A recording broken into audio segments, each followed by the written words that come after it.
লেবাননের দক্ষিণাঞ্চলে দখলদার ইসরায়েলি বাহিনীর সাম্প্রতিক হামলায় শিশু ও নারীসহ মোট ১১ জন বেসামরিক নাগরিক নিহত হয়েছেন। শনিবার সকালে চালানো এই ভয়াবহ হামলায় নিহতের পাশাপাশি আর অন্তত ১৯ জন সাধারণ মানুষ গুরুতর আহত হয়েছেন।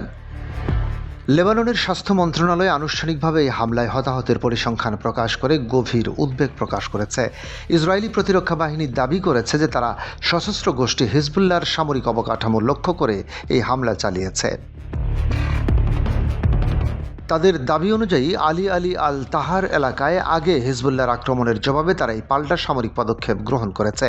তবে নিজেদের এই পাল্টা ধাওয়ার দাবির সপক্ষে ইসরায়েলি বাহিনীর পক্ষ থেকে কোনো উপযুক্ত প্রমাণ বা তথ্য উপস্থাপন করা হয়নি। হিজবুল্লাহ এই হামলার তীব্র নিন্দা জানিয়ে একে নিরীহ ও সাধারণ মানুষের উপর পরিচালিত এক বর্বর গণহত্যা বলে অভিহিত করেছে।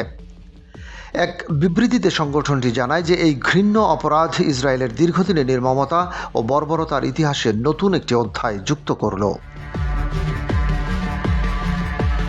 তারা আরও উল্লেখ করে যে লেবাননের সাধারণ মানুষের রক্তপাত ঘটানো এবং গ্রাম ও ফসলি জমি ধ্বংস করা ইসরায়েলের পুরনো অভ্যাস। হিজবুল্লাহর মধ্যে ইসরায়েলি প্রধানমন্ত্রী নেতানিয়াহু উগ্র ডানপন্থীদের তুষ্ট করতে এবং নিজের স্বার্থে এই গণহত্যার নির্দেশ দিয়েছেন। চলতি বছরের ফেব্রুয়ারি মাসে ইরান ও যুক্তরাষ্ট্রের যৌথ হামলার পর থেকেই এই অঞ্চলে নতুন করে উত্তেজনা সৃষ্টি হয়।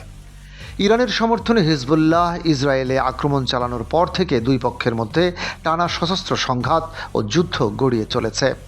এই চলমান যুদ্ধের কারণে লেবাননের সীমান্তবর্তী অঞ্চলের হাজার হাজার সাধারণ মানুষ চরম আতঙ্ক নিরাপত্তাহীনতায় দিন কাটাচ্ছেন।